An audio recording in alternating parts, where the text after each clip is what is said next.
Hello, this is the fourth DesignFootball.com podcast, Football Kits in It.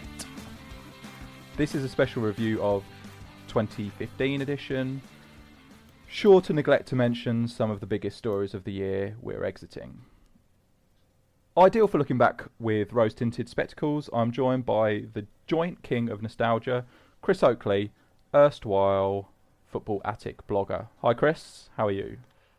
Hi Jay, I'm very good. Thank you very much. Thanks for inviting me onto your podcast. Have you had a good 2015? It's been pretty good, thanks. Yes, yeah. For those who don't know, I live in New Zealand these days. I moved to New Zealand a few years ago, so kind of life takes a gentler pace, I would say, than it used to. But that's no bad thing. And it's been a good year. So where has the time gone? It's nearly over already. That was a dangerous question for me to ask. So I'm glad you have had a yes. a very well, good. The divorce was only slightly painful, and indeed. On the subject of, let's go straight into it. On the subject of football design, what is your favourite shirt or kit of 2015? Well, it was the first thing I had to try and do as a West Ham supporter. The first thing I had to try and do was to find an alternative answer to the West Ham home kit and home shirt, because when it came out, I was incredibly pleased with it. But I thought that's going to be too easy an answer as a West Ham fan, just to say West Ham to whatever the question was. And sort of having a look at other kits and shirts that are around, there are a fair few good ones. Strangely enough, South American ones, which my focus doesn't tend to be on South American kits, but a couple that caught my eye not so recently that have been launched for the current season, Independiente, a Puma shirt that they've released, which has got kind of red diagonal shadow bands. Looks terrific, which I thought was wonderful, and a great old club, Independiente. I thought they'd done a really good job of making good use of the red, which is what obviously they wear. Vasco da Gama's shirt by Umbro, a perfect example of how you do a diagonal sash. They just got it spot on, beautiful understated styling. Hibernian, they're sort of gone for pine green this season, which I thought looked terrific. So good job by Nike.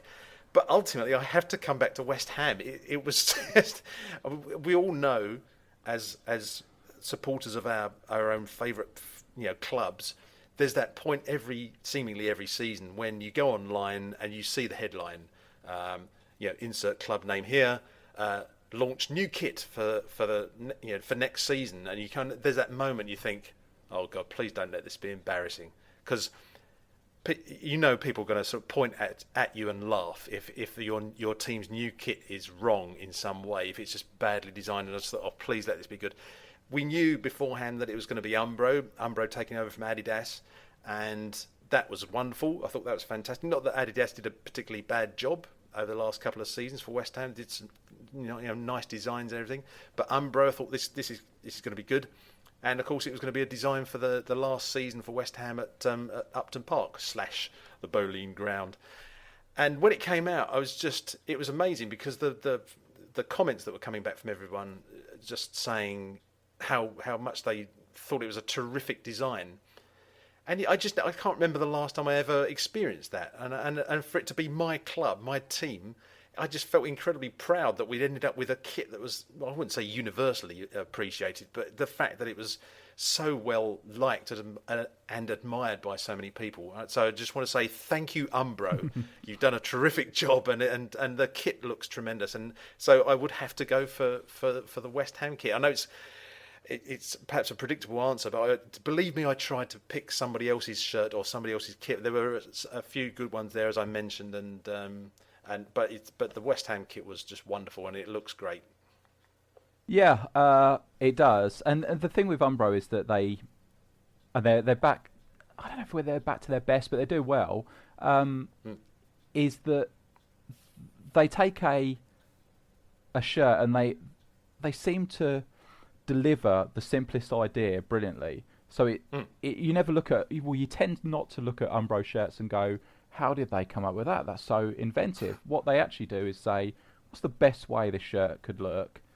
and that's sometimes very obvious, and then they do it and they deliver it perfectly, and that is something that's happened with the West Ham shirt. Close up, not as impressed. Like on the sleeve, the Umbro logo or Umbro wordmark on the sleeves is printed on. It looks a bit cheap, as does the little bit of script underneath the crest. Yep. But that's a minor detail, really. Overall, it's a great shirt, and it's good to see Umbro doing well after being divested by Nike. Absolutely, yeah. And I mean, I just want to say, I mean, not even though Umbro are, I think, definitely getting back to their best, the way things are going, their kits and their designs aren't perfect. You can see on other kits, there's one or two things you kind of go, not sure that's great. So they're by no means sort of operating at this kind of brilliant level, like perfect level, where everything they do it just strikes gold. But with most of what they've done on that West Ham kit, I would say it's just delightful. They've just captured the essence of really what a West Ham shirt, if not the whole kit, should be like. And just more than happy with that. I tell you, that's going to take some beating to do better than that in coming seasons. Yeah, the Umbro are doing well in South America, as you mentioned as well. Vasco da Gama, they've made some brilliant kits over the last few years. There was a black one with I think a gold sash a few years ago, which was great when, especially their standing in Europe was not great at the time, Umbro, and they were still managing to give us these great kits in South and Central America, I think. So they've had a good year, Umbro. One thing I would say about Umbro, there's a short style that I've noticed this year, and Puma have done it, and Umbro have done it in a way as well, but in a different way. So if you look at the Arsenal kit, Arsenal wear their red shirt, if it's untucked, has got a white panel at the bottom, which makes the Arsenal home shirt looks like it's tucked in when it's hanging out, which is a nice touch. And Arsenal like the uniformity of look and so on, so players can have the shirt tucked in or hanging out, and it will look like they've got their shirt tucked in. Umbro with Everton have done the opposite, so the top part of the shorts, the Everton home shorts in white, is in blue, so it looks, even if you tuck your shirt in, it looks like it looks like you're slovenly, which which you wouldn't expect from Umbro. You would expect a better standard. Yeah. I'm sure Scott Parker must be very, very disappointed in them. That's the only other observation I'd have about them. I mean, generally, you would have Umbro as the top dogs in terms of manufacturers. We would definitely, not necessarily in sales and widespread appeal, but people generally, in a widespread sense, are morons. But we know what we're talking about, so we would usually put Umbro ahead. But I'm thinking Adidas. What do you think with what's happening in recent weeks? Where would you put Adidas compared with Umbro at the minute? They're right up there. I mean, Adidas, they've always got that real bedrock of quality in everything they do. However, what I've found really, particularly over the last few years with Adidas, is that they just can't resist tinkering with detail. And I mean, some of their kits are just fantastic. Some of them are just, I can't help sort of feeling they could have just left it alone, looking a lot sort of simpler, leaving the overall design looking a lot simpler, but they could have put in a few extra bits and pieces here and there. I think their kits that they've done for Euro 2016, which I know you've already discussed on this podcast, John Devlin, they are really showing Adidas at their best in many ways. I mean, there's some fantastic Adidas kits coming up for Euro 2016. As far as the sort of club kits that we're sort of seeing, they're fine. And I would say they're up there with Umbro, and commercially they're always going to be attractive, and there's lots of aspects to their designs that they're coming out with at the moment which are very appealing. But I always sort of feel with Adidas that there's still room that they could have, room for improvement in a lot of the kits that they're producing. But you can't deny that there's a lot of quality to what they're doing, and I think they've gone beyond there was a period I had a few years ago where I just felt that they were really just sort of turning the handle on the sausage machine. They were just sort of churning out another kit that looks not particularly interesting, not particularly creative. I may be kind of speaking only for myself here, but I just found that they went through a period where they were looking a bit stale, and I think they've kind of progressed a little bit beyond that, and they're now starting to pull it together a bit more. But I'm really looking forward to Euro 2016 just to see the Adidas kits, because and some of the away kits that some of the countries are going to be wearing, I'm not so sure about, but the home kits, generally speaking, I think look terrific. Yeah, there is a contrast this year from Adidas's 2014 to 2015 range and what will be the 2015 to 2016 range, which say includes the Manchester United kit, which is so-so, and then the 2016 to 2017 range, which also includes the Euro 2016 kits, which they're always sort of launched, but really it's stuff for the following season. So you'll see the new Chelsea kits and so on will ape some of the kits for Euro 2016. Sure. There's a contrast between the two because they've shifted the stripes down the side, but there is a lift in the quality as far as I can see. So you've now got jacquard patterns, which we haven't really seen recently. So it's in the weave of the shirt is the actual watermark pattern. You've got embroidered details. Everything just seems a little bit better from Adidas, a lot more quality, a little bit more expensive to produce. There are misses. So, for example, we didn't talk about the Wales kits, which has been brought to my attention on the podcast with John Devlin. Yes. We didn't because that Wales shirt is, I think, phoned in doesn't even cover it. It's so boring, and it is almost identical. And I hate to be the person who does this, but it's almost identical to the first Adidas Wales kit from 2 kits back, I think. Yep. I'm inclined to agree. Yeah, so I'm not particularly impressed with that. The away's not great either, and it's still got the Adidas stripes down the sleeves. So I don't think it warrants a mention if you don't even get the Adidas stripes down the side of the shirt. I think, yeah.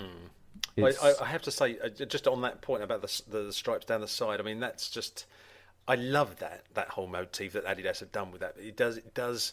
It's a lot of people have picked out that there is a similarity with was it the Man United kit that they had in about 1981? Might have been the first Adidas kit that they did for Manchester United, and it's not that well known, that particular one from the early 80s, and so it's nice that they're sort of paying homage to it, as if to sort of have a second go at trying to kind of put it out there and show people how good it can look, and obviously it's done in a more modern sort of way, but I think it looks terrific. But the Wales.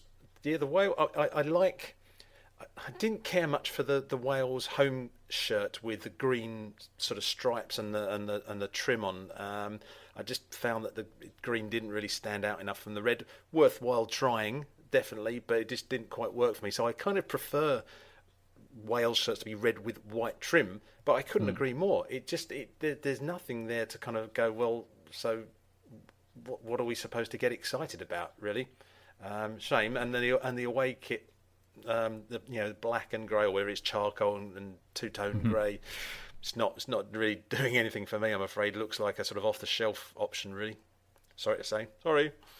What I find interesting, actually, looking back over the sort of kits that we've been seeing, certainly, shall we say, at club level over the last few years, is I've been trying to determine whether there's a pattern that's emerging with regards to accent colours. Okay, so this kind of ties in with Wales in a way. I mean, the whole thing of, having green trim on a red shirt, it was kind of a new idea for Adidas, and they tried it.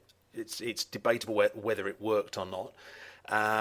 Personally, I don't think it did, but it was worthwhile trying. Now, and they've gone back to white, which I think works better for Wales. But I've been looking at sort of club shirts and things, and looking at how certain clubs are seemingly only too happy to try out an accent colour to go with the two main ones, if that's the case, that they already have. And I don't know. I just don't think there's a pattern. I just think certain clubs like to use a third accent colour every so often, and some clubs just completely steer clear of it. Really, I'm not quite sure what that's about. But in the case of Wales, I think they'll probably stick with red and white for a while now. That whether they'll try say red and yellow or something in the future or not, I don't know. But it's just but it's as I say, an interesting experiment, really, if you can call it that. And it's just a shame that in going back to red with white trim, they've just effectively, I don't know, photocopied the design they had a few years ago. Yeah, they are similar. And Wales did have the last Wales away kit, I think, was yellow with red, which is similar to the last season's Liverpool away shirt. Sure. That works as a combination. I think maybe they've had a red and yellow Umbro home shirt in recent seasons. Maybe I might be mistaken, but I seem to remember there being a red and yellow home kit as well, maybe as well. But I could be wrong, but we'll check through that. Yeah, the other thing that Adidas have changed, and this will take us on to talking about some other things as well, is there was a strip that they put for the last World Cup. There was a strip that they put high up on the back of the shirts, like a curved stripe. Yeah, and it was a feature of their templates around that time, and there was a lot of kits that had it. Well, virtually all of the bespoke kits had it, and no one really knew what it was there for. Now, it turns out, and I'm pretty sure this is correct, but they won't publicise this, that was meant to hold sort of wearable tech. So heart monitors and all that kind of stuff was meant to be in there. So position on the field, trackers, and all that kind of stuff that is meant to be a big deal, but no one's actually doing it, apart from Wycombe Wanderers did it this year, I think. And it was quite controversial. The opposition manager said that players could hurt themselves if they hit the big block that they were carrying on the back of their shirts or something. And England wore it in the Rugby World Cup as well. So that was something that was supposed to come in for those Adidas shirts. It's obviously gone now, that strip. So we'll have to wait and see whether it comes in, because it was Under Armour were meant to do this a couple of seasons ago, include all this tracking stuff, which they have in training anyway, but FIFA said no, you can't do it, and we want to standardise it to say what are the rules. But apparently those rules have been relaxed now, so teams can do it. But as far as I know, Wycombe Wanderers are the only team to do it. So we'll see. We'll watch that. We'll look out for it and see what happens. But it's quite interesting. Moving on to other manufacturers, and we'll get to Nike in a second. But the Americans, so New Balance, what is now New Balance, it was Warrior, but now they've rebranded as New Balance, and they were just finding their feet Warrior. It's a little bit of a shame. But New Balance has given us the new Liverpool kits and the Celtic kits, which are quite nice. They work quite well. So reasonably happy with that development. The other thing is Under Armour, which we've mentioned, and they're making okay kits, I suppose. They've had a good year. 2015, the Spurs kits have worked out okay. Nike, obviously, the daddies. The big thing for them is that we haven't had an England kit this year. Did you notice that? I towards the end of the year I did, and also but one thing actually, just briefly going back to clubs again, is that I didn't really for some reason realise that until recently that there's in the Premier League there's only one Nike kit. So clearly they've sort of they're having a gap year one way or the other. But yeah, no England kit, and that did very briefly flash through my mind maybe a couple of months ago. I thought, yeah, haven't we forgotten something? But I guess it'll be all the surprise will be all the greater when it comes around. I'm not sure exactly when it's sort of due to be launched. There are leaked images, I understand, of the New England kit. Is that right? There are, yeah. They probably are believable. We've seen two. We've seen one that looked a little bit like the away looked very nice. It looked like the first Admiral England kits. The red, remember the red one, the first one that they did in the late 70s. That one, but I don't think that's correct. I think that is actually a fake. We've seen some new leaked images now, and it's interesting. But I don't want to talk about that too much, because I think we'll deal with that when it's properly launched. Because obviously we could, if this was happening a few days earlier, we could have talked about the first leaked images, which are now proving to be false. So I think I'd sooner wait until until we're sure of what it is. But I will say that those latest leaked images, I'm very excited about. It looks very, very interesting. I'm very interested in the colourway of the shorts, maybe, let's say. But we'll leave that there. Nike. Yeah, strange, isn't it? No England kits this year, which is you wouldn't expect it from them. You'd expect. John actually said that it seemed that Nike were going for a 2-year cycle on kits, which it may be admirable. But I might be misjudged as well, for all we know. Well, I don't know. I don't know what the reasons are, but maybe it's loyalty. I don't know, or maybe I don't know. I don't know how the money works, but I would sooner see more kits released more often. But yeah, we'll look forward to the kits next year. Then the Nike Euro 2016 kits will all be next year, so that's something to look forward to. Any other manufacturing type things that you've noticed, or trends, or anything like that? Well, just the whole sort of retro thing obviously has been around for a little while now. I mean, again, sort of taking the last few seasons as a broad sample here. I mean, what I find interesting is that lots of clubs are doing, in England at least, are going for the retro approach. But what I find really interesting is that they're not going for one particular era. Everyone's trying to kind of grab a little bit of the past, but they're going for all manner of different periods. So you've got for instance, last season, West Ham, again, going back to West Ham, they had a kit that was like the one they had, I think it was from something like 85 to 87 with the horizontal pinstripes. So that was kind of, that's your mid-80s kind of nostalgia. You've got Blackburn, I think last season we had pale blue and white halves, which takes you back to the 1880s, for crying out loud. There's retro for you, that's vintage retro. You have Birmingham, I think a season or two ago, had the Penguin kit, which is classic early 70s. Aston Villa, I think a couple of seasons ago, had the broad stripe down the middle, like their 81-82 sort of season kit by Lecoq Sportif, and then followed that up the next season with the pinstripes on their kit, which is sort of early 80s as well. Adidas's kits, in many cases, have got pinstripes. So everyone's trying to kind of do the retro. Well, not everybody, but lots of clubs are sort of trying to do the retro thing, and I just wonder kind of how long that can go on for. It's the classic thing. I think our mutual friend Rich Johnson, who helped us out with the 50 greatest football shirts thing we did in the latter part of 2015, it pretty much said the same thing, which is once you've been doing retro designs for a while, you reach a point where there's nothing left, and what do you do then? Do you kind of do you then go back to your first retro reference and do the whole thing all over again, or do you create maybe a retro reference that never actually existed, and you sort of go with a sort of almost a false kind of history in some way in your design, and trying to maybe in the nicest possible way pull the wool over people's eyes and try and sort of say this is one of our old kits, and then you kind of on further inspection you actually see that it wasn't, but still trying to get the essence of retro. So I just kind of wonder how much longer the whole retro thing will go on for. I've never been entirely convinced about the modern preoccupation with pinstripes. I used to love pinstripes back in the early 80s when they first came out, but I don't know.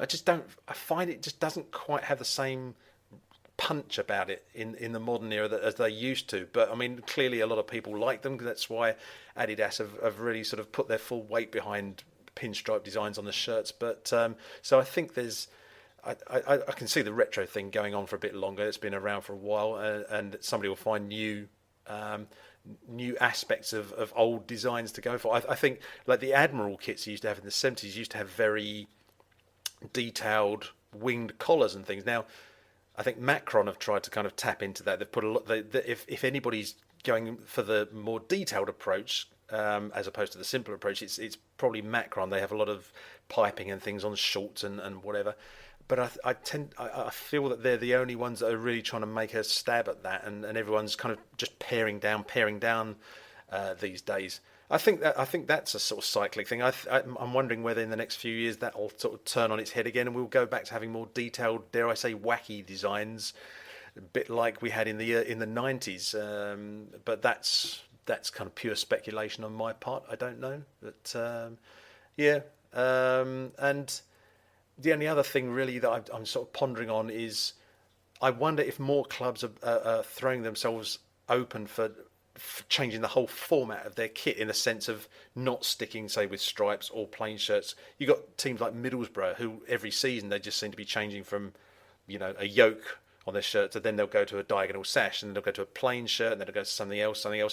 And I wonder if more clubs might sort of go, yeah, we'll have some of that. Why should we sort of stick with what we've had for a while? And whether there'll be more diversification on that front. I don't know what you feel about that.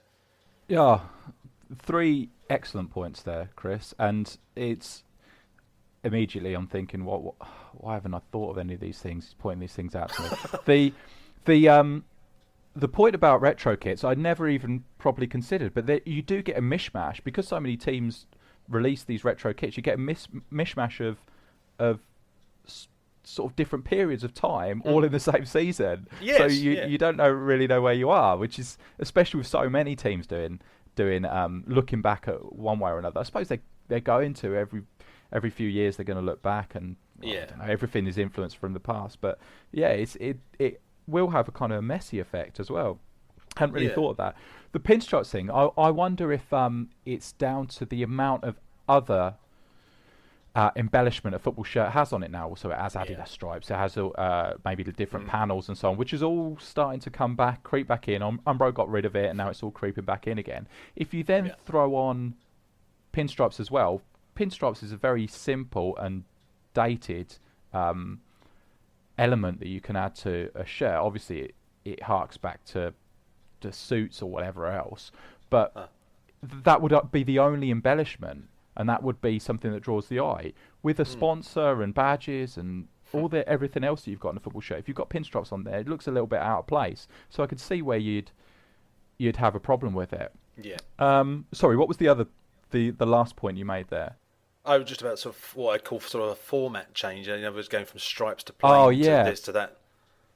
Yeah, that's a great point as well. And you do see a lot of teams do that. Middlesbrough, like you say, that you think of them as having that central band, but they've had like a sash shirt recently as well, and they're doing different things with it. And we're seeing that in international kits, particularly with the changing of the shorts and the socks colours. So the classic kit is being tossed aside, and they're wearing different elements. But yeah, fascinating and great observations. There is certainly a trend for people to mix it up like that, to say, okay, we're going to do something completely new next season, which is quite exciting for me. But the other thing I've noticed recently is there being an agenda in the kits that release, whether it's home kit or away kit. There seems to be an ulterior motive, so it's sort of tapping into a mindset of the supporter base. So one example is Cardiff, who went to red, and now they've gone back to blue again. So they went to red because they were looking to their supporter base that they imagined they had in Asia, and then went back to blue because they realised we've got a real supporter base who wants us to wear blue. So that was one development. It's a little while ago now, but when there was the Scottish independence vote, Celtic and Rangers both released what I would consider politically charged shirts. So Celtic had a tartan away kit, so that sends a message of nationalism, I would have thought. Rangers had a red away shirt, which was basically a Union Jack, which was a lovely one. It's always nice when they do that. So that was the two sides of that debate, and in the run up to the Scottish independence vote, there was very, very open campaigning outside Ibrox, for example, for the no vote, and Celtic never really. Celtic, I don't think the club certainly picked a side, and the supporter base didn't really either, because a lot of Celtic fans who certainly wouldn't consider themselves unionist actually went with the idea that if it was left in the hands of the Scottish, there is so much bias in Scottish politics that they'd get that. Without getting too political, Irish immigrants and Scottish Catholics might get a raw deal. because of the way the Scottish political system is made up. So fascinating, but you saw it in the football kits. Is the point I'm making? And also, I mean, just to sort of throw in an extra point, then you come back to the whole thing about kits being designed maybe a couple of years in advance. So you're thinking kind of, could they have actually kind of specifically foreseen that something was going to happen at that? I suppose they would have said there's going to be an independence vote, a referendum on these things. So, but I just kind of wondered to what extent, how far ahead they could have maybe planned for that. Is it coincidence or? I don't think it is. I can't imagine those kits were. They really shouted. The Celtic kit really shouted yes, and the Rangers kit really shouted no. And that is their ongoing stance to a certain extent. Certainly with Rangers, they're regarded, generally speaking, as a unionist club. I think they fly the Union jacket at the ground, and Celtic, if they're nationalist, it's more to do with sort of Irish nationalism, generally speaking. But for them to release a tartan kit at that time, and they would have known the vote was coming. I don't know. I would say so. I would be disappointed in both sets of designers if they did that completely oblivious to the fact that it was going to coincide with a vote on independence. But sure, yeah. And I don't know. And then you got the national team kit which has got a tartan shadow pattern as well, just to kind of add a little bit of extra complicated detail into the whole thing. Yeah, well, we'll see what pans out in that. Yeah. No, I don't. There were two around that time. I mean, tartan had gone away, I think, from the Scotland kit for a long time, but they brought it back with the kit that's now outgoing, and they've continued it with the one that's come in to replace it. So tartan's definitely back in fashion, and I think Scottish nationalism is certainly back in fashion. So it does tie in with what's going on, the mood of the nation, let's say. The other team that did it is Barcelona. So a couple of years ago, they released an away shirt which was in the colours. At the time, it was regarded as Senyera, which is the Catalan sort of flag. Yeah, the regional flag. So regarding it as a region of Spain. Well, now they've done it again, but they've released it with blue shorts, and the blue shorts for me says the Estelada flag, which is a flag of Catalan independence. So that's a shift, far more political shift in the latest version that they've released, which again ties in with what's going on in Spain, because it's looking closer and closer to there being Catalan independence there.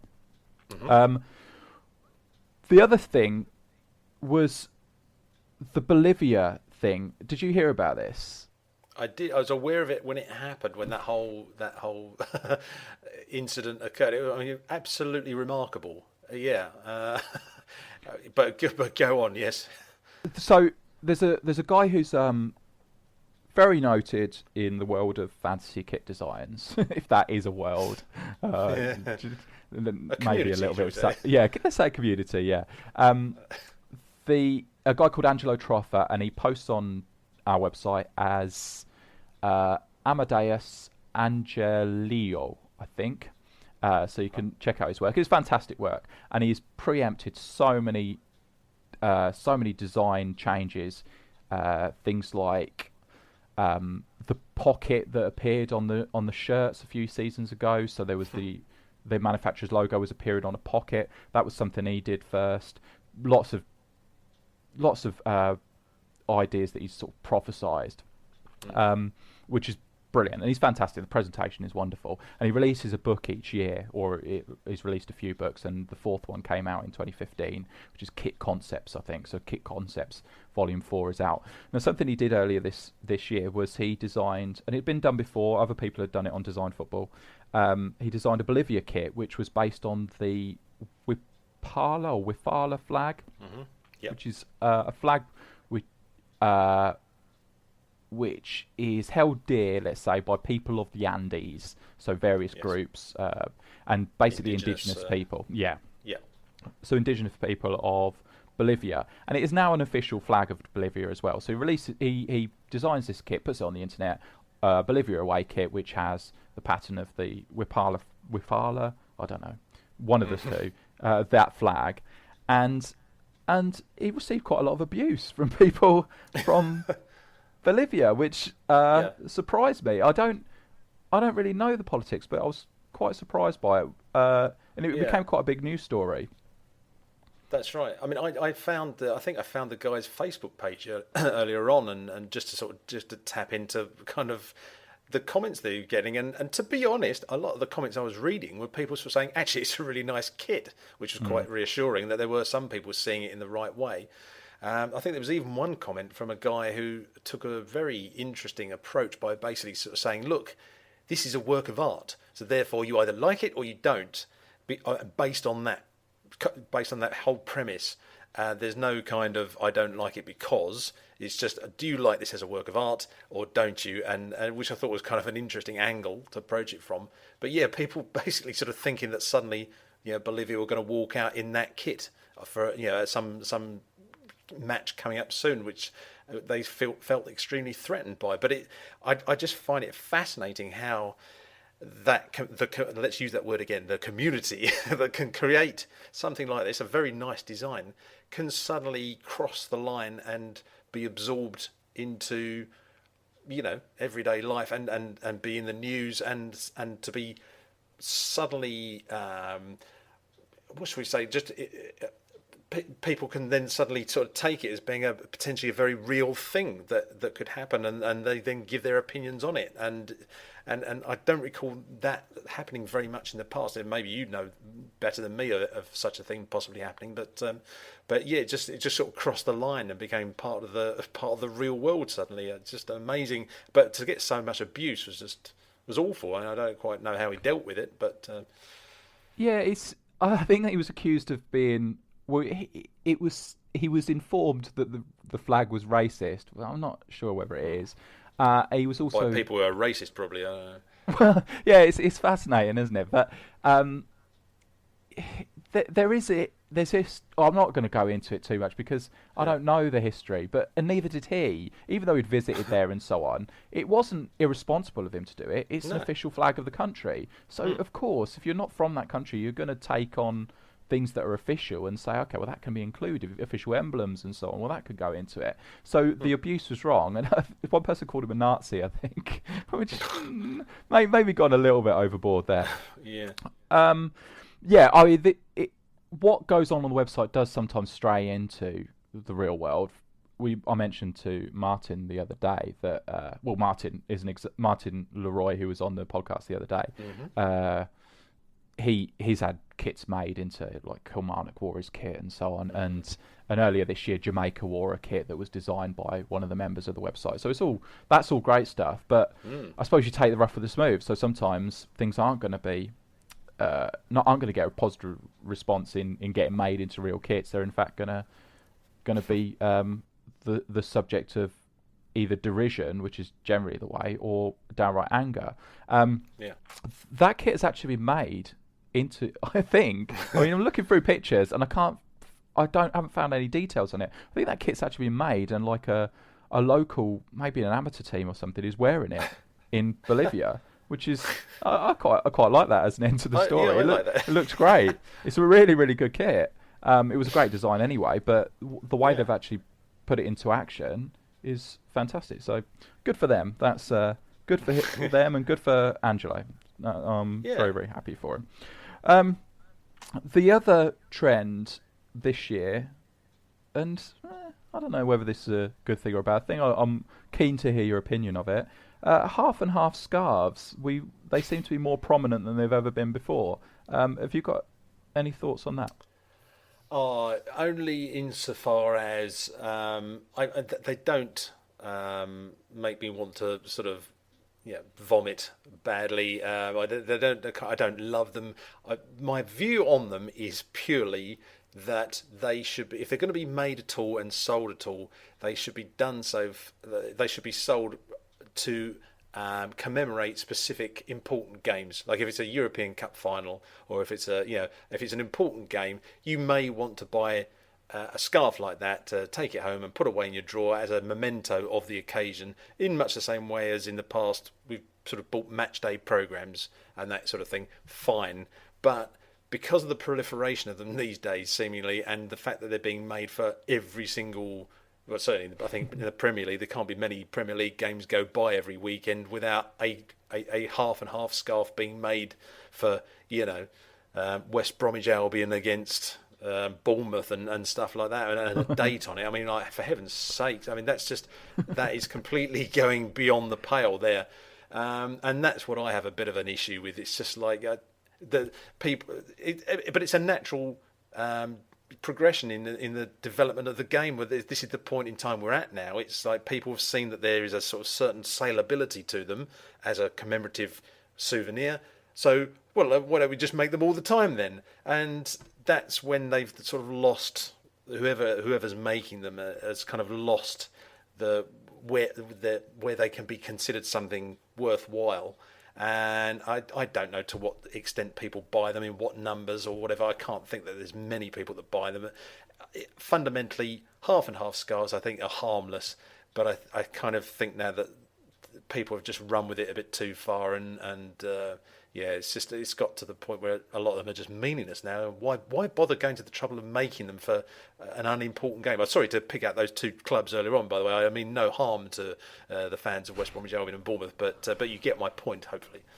Yeah, well, you'd hope that fans of West Brom wouldn't really want to remember a game against Bournemouth that much that they'd want a scarf souvenir, and vice versa as well. So.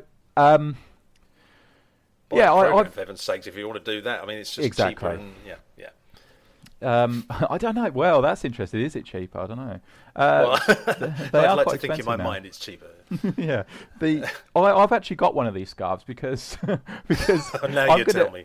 Yeah. Well, I'm going to condemn. Oh, football today is terrible, but I actually support 3 football clubs, so I don't know. I don't know if I have moral high ground in this situation, but I'm a fan of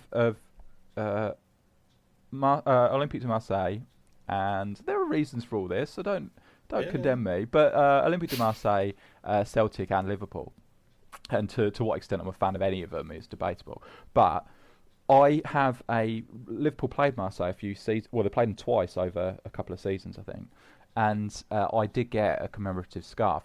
This was an official one that Liverpool was selling. This wasn't like a stall outside the ground, and I bought it, and I like wearing it with a Celtic shirt, so then I can display my affection and affiliation for all 3 clubs all at once. Mm-hmm. And it's quite a sight, as you can imagine. Wearing, but there is maximise the animosity that people have towards you. Yes, that's very noble. Yes, it's just my trolling of people takes many forms. The thing is, with a lot of clubs, like Celtic as an example, they do have affiliations with other clubs. So if you're looking at a Celtic crowd, you will see people wearing, not so much shirts, but they will be wearing sometimes scarves of St. Pauli and clubs like that. There is a tie-in with other clubs there. So maybe half and half scarves for that reason isn't so bad. But yeah. There's been a Manchester United, Manchester City half and half scarf. I think maybe this season or last season or something, and that really shouldn't be happening. The Daily Mash actually wrote an article about half and half scarves and half and half shirts. It used to be a website called For Club and Country, I think, and that used to, as a service, you could send in 2 shirts, so your club shirt and your international shirt, and they'd stitch them the two together, so you had a combined shirt. But I don't think they're going anymore. But they do surprise me. Yeah, the Daily Mash had an article recently where they said that with technology, and maybe this is something we'll see in 2016, depending on who scored the last goals, fans in the ground, their shirt will change. So it will start out as a half and half shirt, and then when a team scores, it will be all of the colour of that shirt. And then when the other team equalises, back to half and half. And if they take the lead, it goes to the other team's colours. We'll wait and see on that. We'll see if that comes to fruition. Hopefully it will. Yeah, so that's half and half scars. That's a depressing thing to look at, maybe. It's, not Happy New Year, everyone. Yeah, not football going in the right direction there, but the latest one was like as a scarf for a one-off occasion. Chelsea played Man United the other night, and there was a seller outside the ground who was selling Manchester United scarves with Jose Mourinho's face on them, which that's particularly respectful to the current Manchester United manager, Louis van Gaal. The other thing we've seen, and it's just something I'd just like to put out there, and people can come to their own conclusions. We've seen a lot of players wearing, over the last 18 months to 2 years, seen a lot of players wearing rainbow laces on their boots. Yeah. Mm-hmm. And this is, put simply, there are gay footballers, but we don't know who they are. Not that we've necessarily got a right to know who they are, but it seems as though the environment is one of homophobia. So we're trying to move football out of that area into being accepting of different orientations and so forth. Sure, yeah. So this is a great thing. Although Paddy Power being involved, I'm not so sure, but Paddy Power and Stonewall came together and they've provided footballers with these rainbow laces, which I don't know if there's a particular weekend every season where they're worn, or certain players wear them. I don't know. The only thing is, the latest thing is that Adidas have released a laceless boot, and they're releasing a whole range of laceless boots. Now, I don't know if the two things are connected, but the conclusion could be drawn that Adidas are homophobic. What do you think? If that's what you want to believe, I'll back you up on that. I might need to see further evidence, but you may be onto something there. I wonder if you'll be backing me up in court. From this distance, I'll be here in New Zealand if you need me. Indeed. Okay, so the main thing we'll pass on that. The main thing that happened for me in 2015 was the greatest football shirts ever, which Chris was involved with, I was involved with, John Devlin was involved with, and the aforementioned Rich Johnson was involved with on the Football Attic website, which is sadly, whilst still present on the internet, is not going to be updated anymore. Is that right, Chris? Well, yes. Sadly, yes. After 4 years, we sort of decided to bring it to an end, really, and it's very sad. And who knows? If, we may get to the point where, in a few years' time or something, we kind of get the itch that we want to scratch, and we need to sort of get back to doing it again. Who knows? But for the time being, at least, it's come to an end, and purely just because, as much as anything, it's for speaking personally, I wrote hundreds of blog posts on football nostalgia, which is sort of one of my great passions in life, and I suppose understandably after that long and having written that many articles, you find that repetition starts creeping in, and you're looking for new ways of talking about the same sort of things, and at that point I think you do have to then say, do we carry on and maybe allow interest in the site to kind of drop away, or end while you're somewhere near the top? And I think we sort of chose to do that, and hopefully, as you say, the website's still there, so people can still read the old articles, and hopefully they'll be of some use and be entertaining and informative for people. Yeah, it's a shame, really. But I think I speak on behalf of Rich as well when I say thoroughly enjoyed it as a project, because so many people enjoy reading about and talking about football nostalgia. So there it is. Yeah, it's a fantastic website, and everyone should go and check it out. Has it still got that random search thing on it? Yes, that's the Football Attic randomizer. You can sort of click on it, and it will bring up one of the old articles plucked at random. Sometimes you might get something good, sometimes not so good. But it's a nice little sort of thing we thought we'd add on there. We added a while back. Yeah, everyone should use that. That's fantastic. So if you don't know what to look for, just click that. And if you don't like what comes up first, which is unlikely, because you're probably the first thing that comes up you'll probably read. But if you don't like that, then just click again, and you'll get something very, very soon that you do like, I'm sure. Great site. And this year, as I mentioned, we did the 50 greatest football shirts ever, and it was very enjoyable. And I'm glad it's there. I'm proud of it. It's. You sound unsure, if you don't mind my saying. Well, I am proud of it. If I have a regret, I look through it and I just think we didn't put in a sash shirt. Now, really, all bases were covered, and so every sort of design feature basically was covered in there, one way or another, or could be argued was covered in there. But I don't think there was a sash shirt really in there, and really, it should have been. Do you not? Do you think? Yes and no. Well, the classic is Peru. Everyone was saying, "Why haven't you got a Peru kit in your top 50?" And I can kind of get what they mean. I mean, but as we said countless times during the feature, we weren't going on something because it was a classic or iconic design. It had to be more than that. It had to have some element of invention about it, or it had to be original or something like that. And so I think that's why Peru.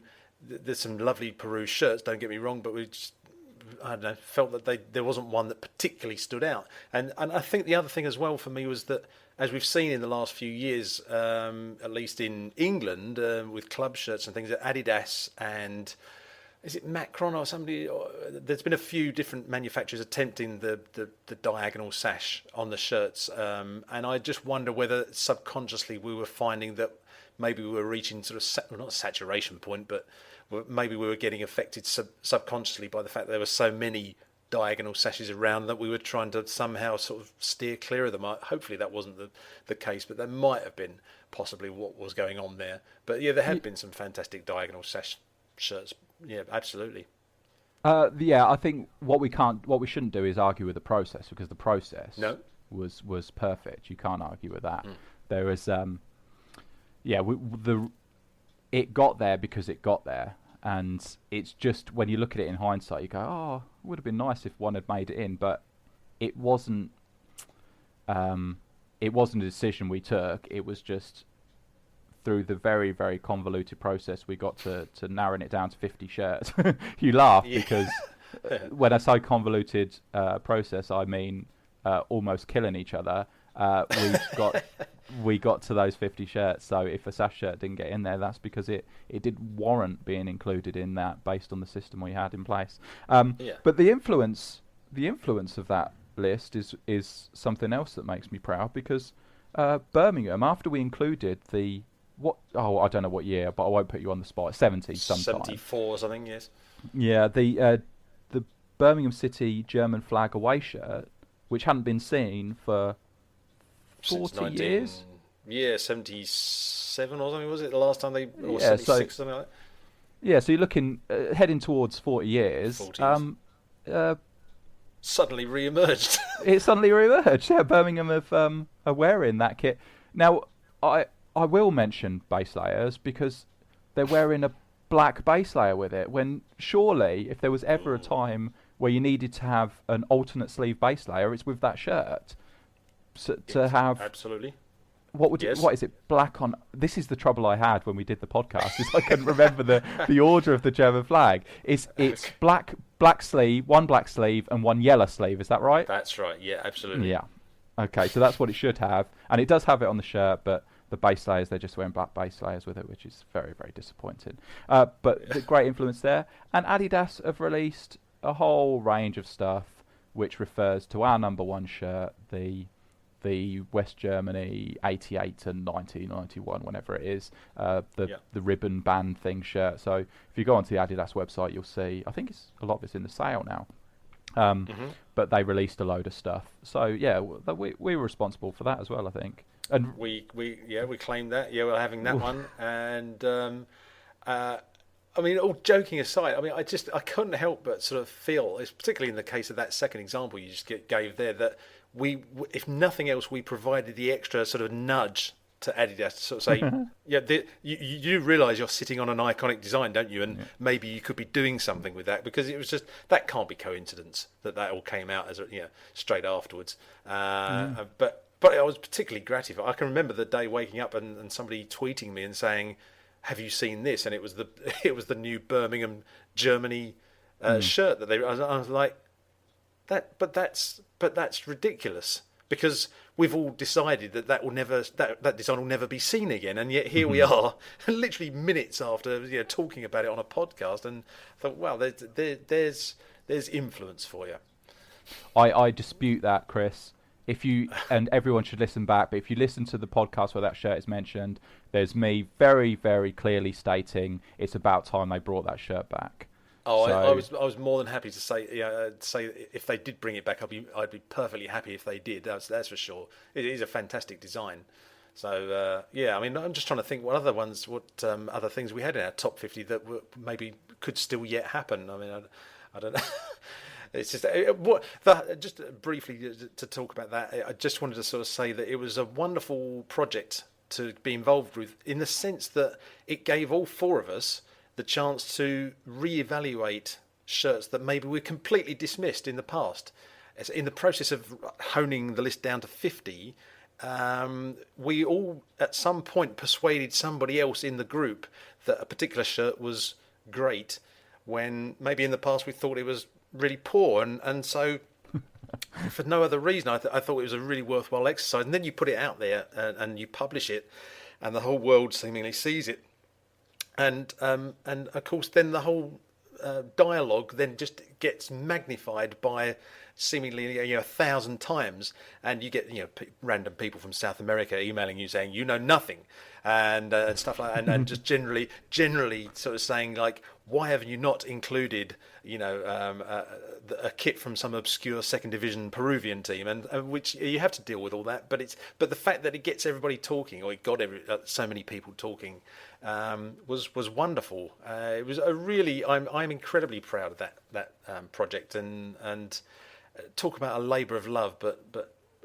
hopefully people will find it in the future, and they'll be able to read the articles, and they too will get their own new evaluation of a particular shirt. yeah, I think we should probably bring this mutual backslapping to a close. But I think I would, even if it had been a group of 4 other people that completely not known to me, we put that list together because it hadn't really been done in that depth before, with actually people trying to analyse it to an extent where it wasn't just the usual suspects being added in each time, and okay, so another Peru shirt. So although it sounds like we deliberately didn't include a Peru shirt for that reason, it just didn't make it in, so sorry about that. Yeah. But it was because we put so much effort and put forward our own choices and argued over our own choices and voted on our choices, and that's how it got to where it got. And we obviously wrote reams on each shirt trying to justify its position in the 50 as well. So it was something I enjoyed writing about, enjoyed reading everyone else's articles as well, because it was a collaborative effort. And if I didn't know anyone involved, and I'd still enjoy reading it, I would hope, and I'm glad it exists. The reason why we did it is because it didn't exist. No one else did it, so we had to do it. No. That's what it comes down to in the end. And I still maintain, I sincerely, genuinely hope other people will try and attempt to do the same thing. This isn't me leading up to so that I can then criticise their decisions or their selections. Genuinely, I really would love it if one day I go online and I find that somebody else is doing the same thing, because it's all about opinions, and it's all about trying to tell people about the virtues of kit design, because it's got so many different sort of permutations, and so many different people can design a kit in a different way, or a shirt in a different way, and all those designs can be interpreted in different ways. So why not? I invite anybody to do their own, whether it's on their own or with a group of people. Do your own sort of top 50, because that's the interesting thing, reading other people's opinions and learning new stuff. No, they shouldn't do that, because they're never going to better ours. As long as you call it something else. It'll be a thankless task, and it will be a fool's errand. So don't bother doing that. We are the best. Yeah, all right then. No. You say so. If people want to do that, then I would definitely read it, and I'll be fascinated to read it, as I would have been if it had been done before we did it. So yeah. And we would have had to retaliate anyway. So if someone else had done that project, which we did get a little bit worried because we left it so long before we actually went through and did it. I was terrified that someone else was going to do exactly that, and it didn't happen. We managed to get in there before anyone else did, really, or anyone of any note, let's say, or a project of any note, because most of the others are not great. No.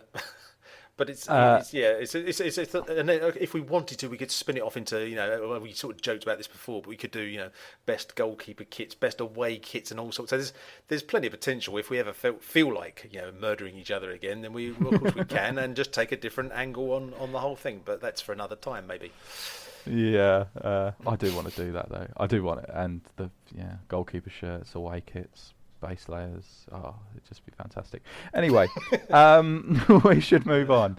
That is more or less everything I wanted to discuss with you about 2015, and a little bit of a look to what might come in the future. Was there anything else that we haven't covered, Chris?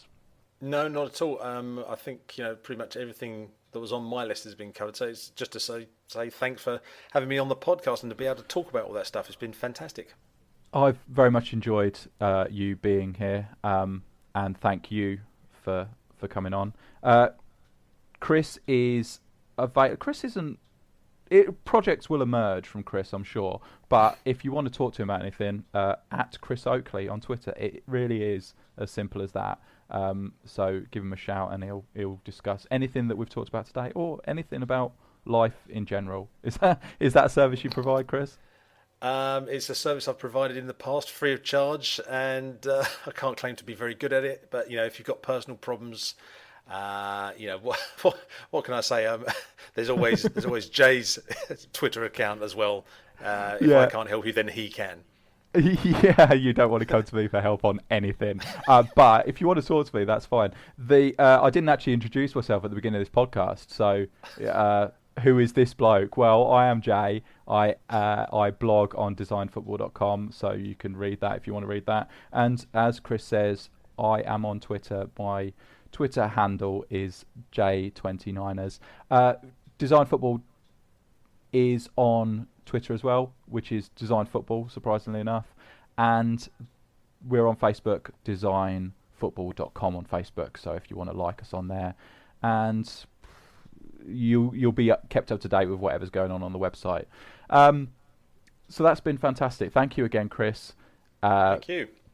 Please, everyone, go to the website, check out what's going on there. We have had some problems over Christmas, but hopefully by the time you hear this, they'll all be resolved.